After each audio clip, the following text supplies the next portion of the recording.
First, giving honor to the Creator and my ancestors on whose shoulders I stand. Happy Mother's Day to my mom. She is not here in attendance, but by tomorrow, she will have seen this. Let me also acknowledge my professors who have passed on to the other side. Because of work obligations over the past few years, I missed memorials that were held here for them. Professor Al Freeman Jr., Professor Mike Malone, Professor Reggie Ray, Dr. Henrietta Edmonds, Professor Joe Selman, Dr. Johnson, and Dr. Singleton. Professors and instructors that may be present: George Epstein, Tony Starnes, Denise Saunders, Professor Roberts Williams, and Professor Vera Katz. Your lessons continue to guide and enlighten me to this day. To President Wayne Frederick and the Board of Trustees, thank you for bringing me back here and giving me this distinguished award. It's overwhelming to be recognized amongst this year's other honorees. I can think of no better place to be right now after the Black Panther and Avengers campaigns than to return and participate in these graduation ceremonies with you. It is a great privilege, graduates, to address you on your day, a day marking one of the most important accomplishments of your life to date. This is a magical place, a place where the dynamics of positive and negative seem to exist in extremes. I remember walking across this yard on what seemed to be a random day, my head down, lost in my own world of issues, like many of you do daily. I'm almost at the center of the yard. I raised my head and Muhammad Ali was walking towards me. Time seemed to slow down as his eyes locked on mine and opened wide.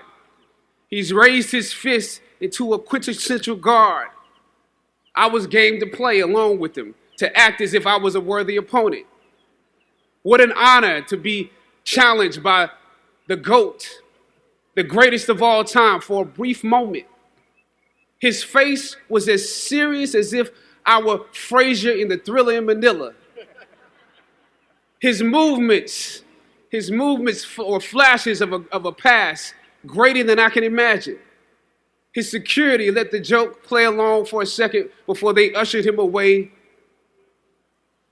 And I walked away floating like a butterfly. I walked away amused at him, amused at myself, amused at life for this moment that almost no one would ever believe. I walked away light, ready to take on the world. That is the magic of this place. Almost anything can happen here. Ain't you?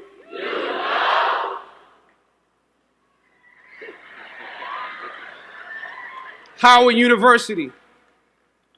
I was riding here and I heard on the radio somebody call it Wakanda University. But it has many names: the Mecca, the Hilltop. It only takes 1 hour, one tour of the physical campus to understand why we call it the Hilltop. Every day is leg day here. That's why some of you have cars.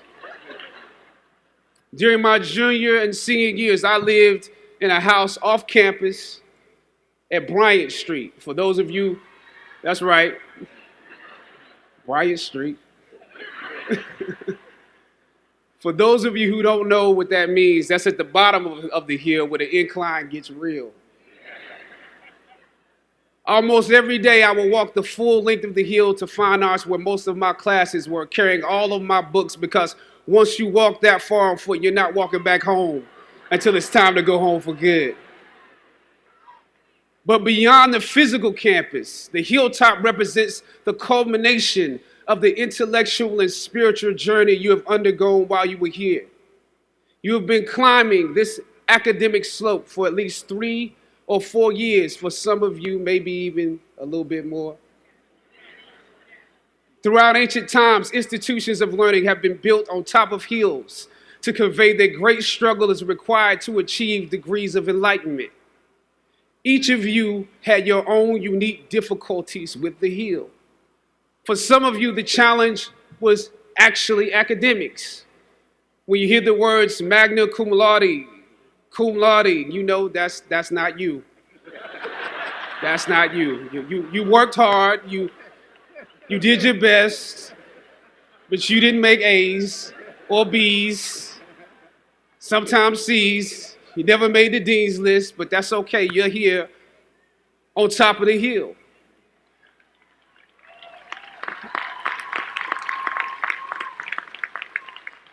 And I want to say something to that. You know, sometimes your grades don't give a real indication of what your greatness might be.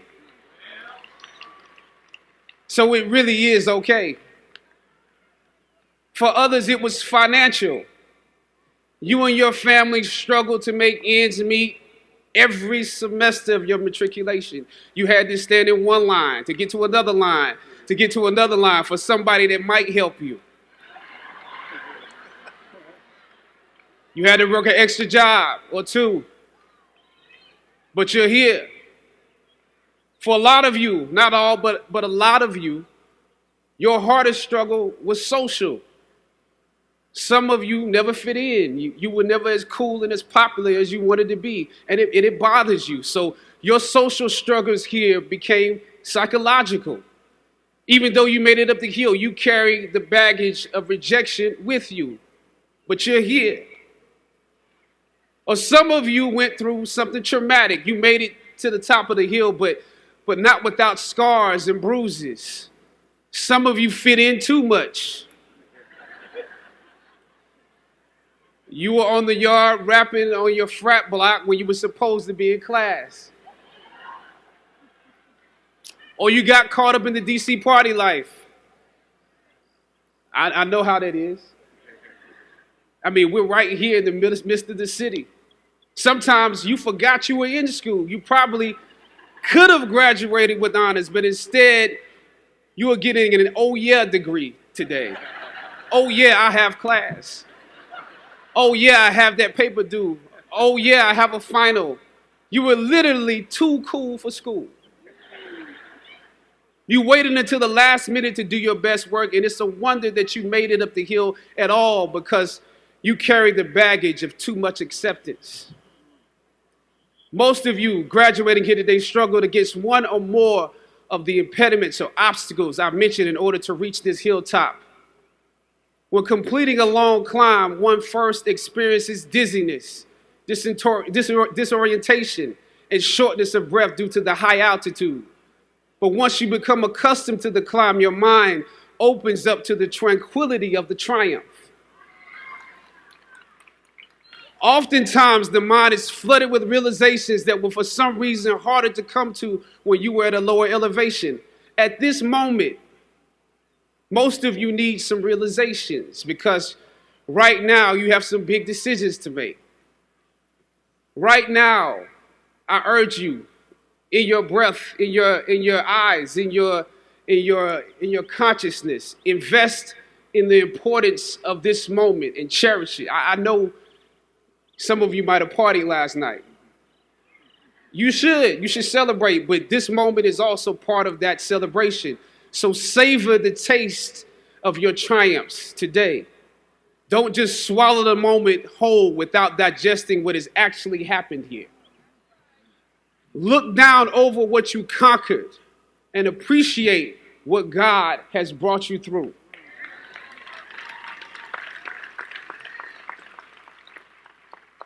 Some of you here struggled against the university itself. This year, students protested and took over the A building, formulated a list of demands, and negotiated with our president and administration to determine the direction of our institution. It's impressive. Similarly, During my years here at Howard, we also protested and took over the A building in order to preserve Howard's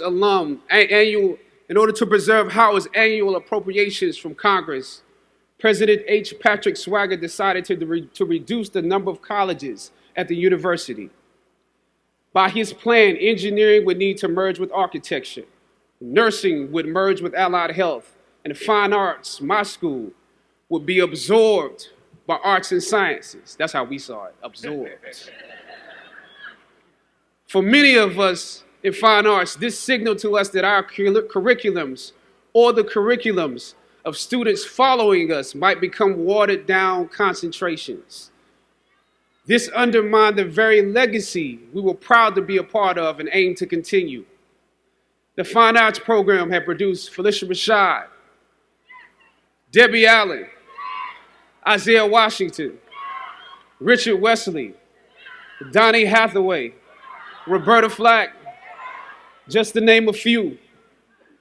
We felt that, yes, you can go on and on, We felt that we could compete with students from Juilliard, NYU, and Cal Arts as long as we continued to have a concentrated dosage that rivaled a conservatory experience. But without it,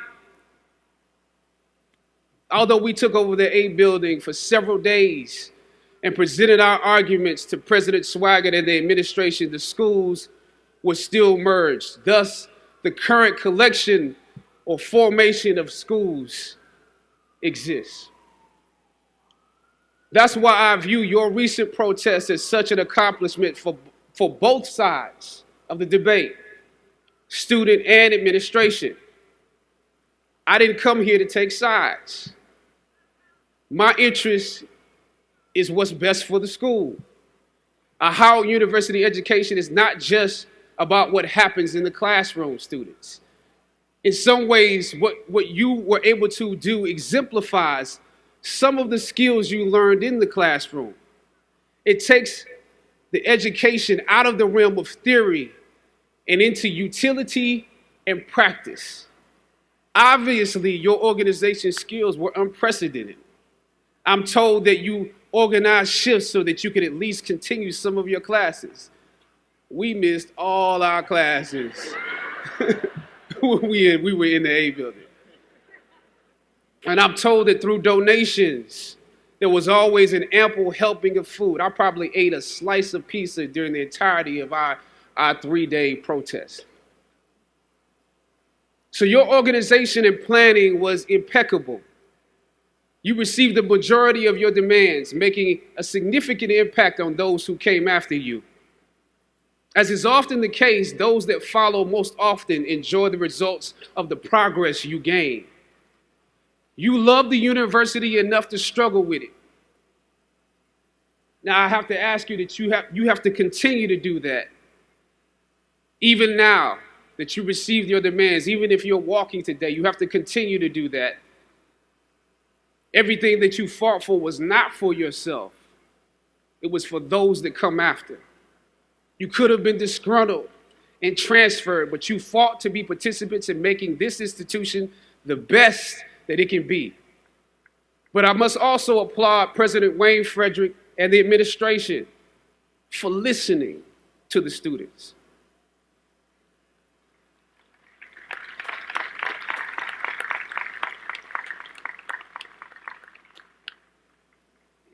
Your freedom of speech was exercised in a way where you can contribute to this place. It also shows that you can contribute to the democracy. The administration and the campus police at the time when I was protesting was not nearly as open-minded as this current one. I know this was a difficult time, but because of both of you, I believe Howard is a few steps closer to the actualization of its potential, the potential that many of us have dreamed for it. Students, your protests are also promising because many of you will leave Howard and enter systems and institutions that have a history of discrimination and marginalization. The fact that you have struggled with this university that you love is a sign that you can use your education to improve the world that you are entering. I was on a roll when I entered the system of entertainment, theater, television, and film. In my first New York audition for a professional play, I landed the lead role. From that play, I got my first agent. From that agent, I got an on-screen audition. It was a soap opera. It wasn't Third Watch. It was a soap opera on a major network. I scored that role too. I felt like Mike Tyson when he first came on the scene, knocking out opponents in the first round. With this soap opera gig, I was already promised to make six figures, more money than I had ever seen. I was feeling myself. But once I got the first script, and with soap operas, you very often get the script the night before and you shoot the whole episode in one day with little to no time to prepare. Once I saw the role I was playing, I found myself conflicted. The role wasn't necessarily stereotypical. A young man in his formative years with a violent streak pulled into the allure of gang involvement. That's somebody's real story. Never judge the characters you play. That's what we were always taught. That's the first rule of acting. And any role played honestly can be empowering. But I was conflicted because this role seemed to be wrapped up in assumptions about us as Black folk.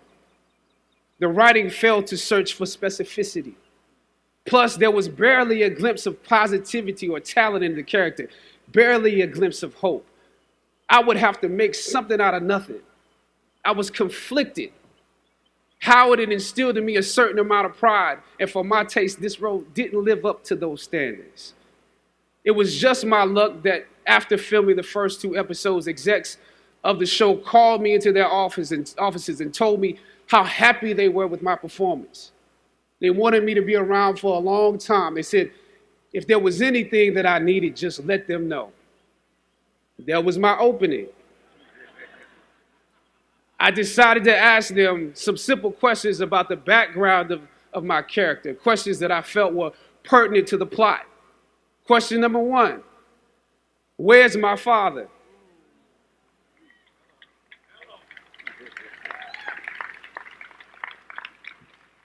The exec answered, well, he left when you were younger. Of course. Okay. Question number 2. In this script, it alluded to my mother not being equipped to operate as a good parent. So why exactly would my little brother and I have to go into foster care? Matter of factly, he answered, well, of course, she's on heroin. That could be real, I guess. But I didn't want to assume that's what it was. If we're around here assuming that the Black characters in the show are criminals on drugs and deadbeat parents, then that would probably be stereotypical, wouldn't it? That word stereotypical lingered. One of the execs pulled out my resume and began studying it. The other exec wore a smile, trying to live up to what they had promised me only a few moments before.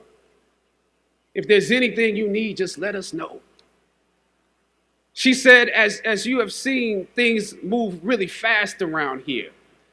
But we are more than happy to connect you with the writers if you have suggestions. Yeah, I said, that would be great. I said, because I'm just trying to do my homework on this. I didn't know if you guys had decided on all the facts, but maybe there's some things we could come up with, some talent or gift that we could build. Maybe he's really good at math or something. He has to be active. I'm doing my best not to play this character like a victim. So you went to Howard University, huh? The exec holding my resume interrupted, peeking over the pages. Yes, I said proudly. He slid my resume back in his desk and said, thank you for your concerns. We'll be watching you.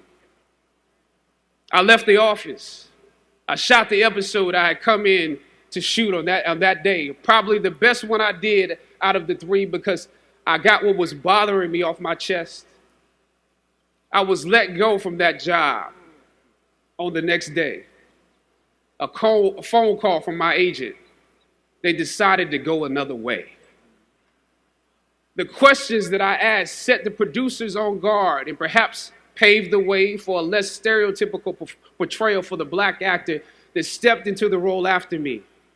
As the scripture says, I planted the seed and Apollos watered it. But God kept growing. God kept it growing. Yet and still, when you invest in a seed, watching it grow without you, that is a bitter pill to swallow. A bitter pill. Anybody that's ever been fired knows what I'm talking about. Even if you really don't want the job, when they let you go, it's like any breakup. You act like you don't care. I didn't need that damn job anyway. I didn't need them.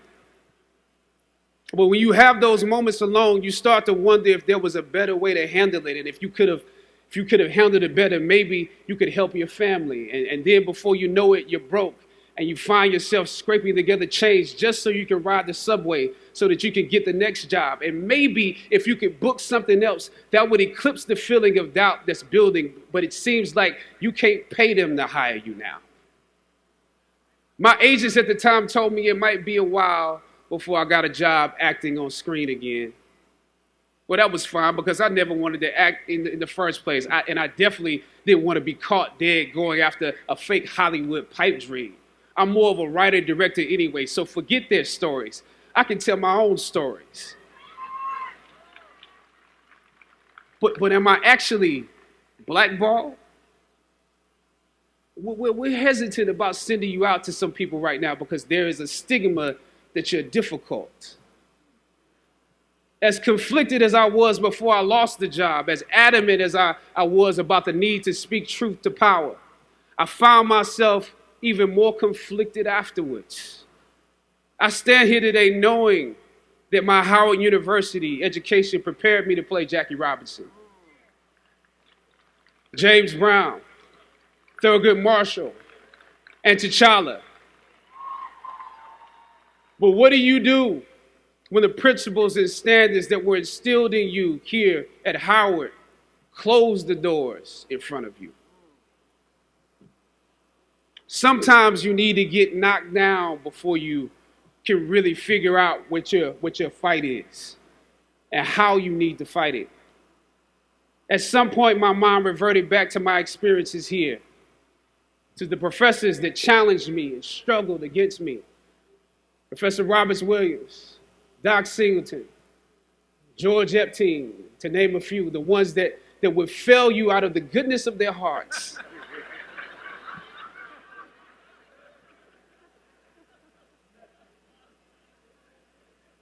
And this may be hard to grasp for some of you right now, but I even considered President Swagger and how negotiating with him was practice for a world that was considerably more cruel and unforgiving than any debate here, one that had no interest in my ideals and beliefs.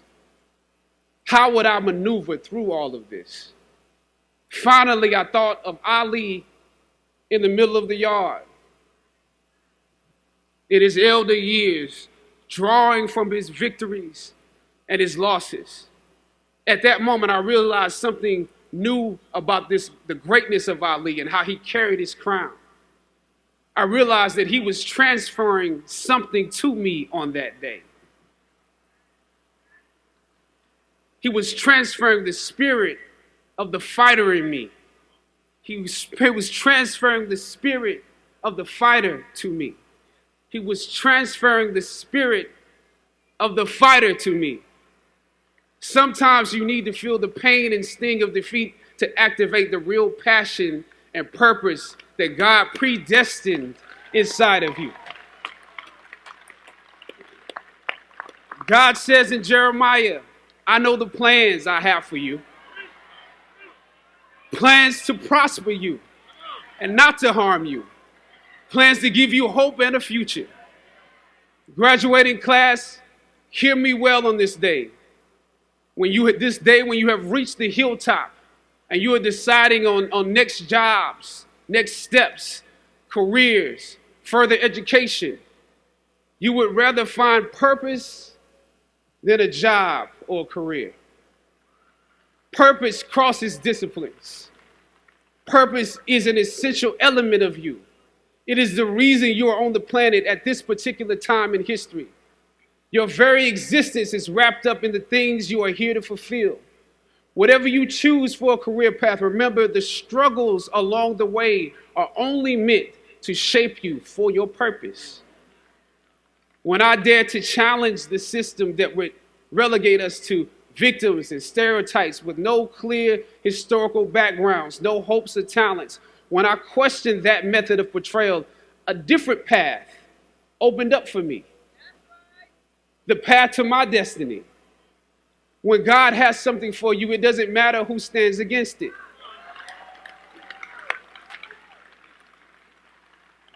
God will move someone that's holding you back away from a door and put someone there who will open it for you. If it's meant for you,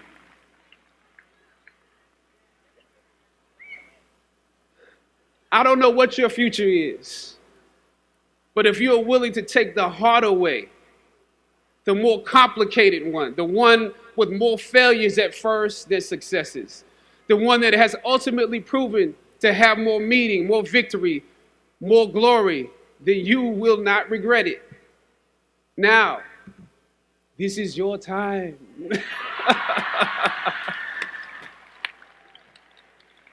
The light of new realization shines on you today. Howard's legacy is not wrapped up in the money that you will make, but the challenges that you choose to confront. As you commit to your past, press on with pride and press on with purpose. God bless you. I love you, Howard. Howard forever.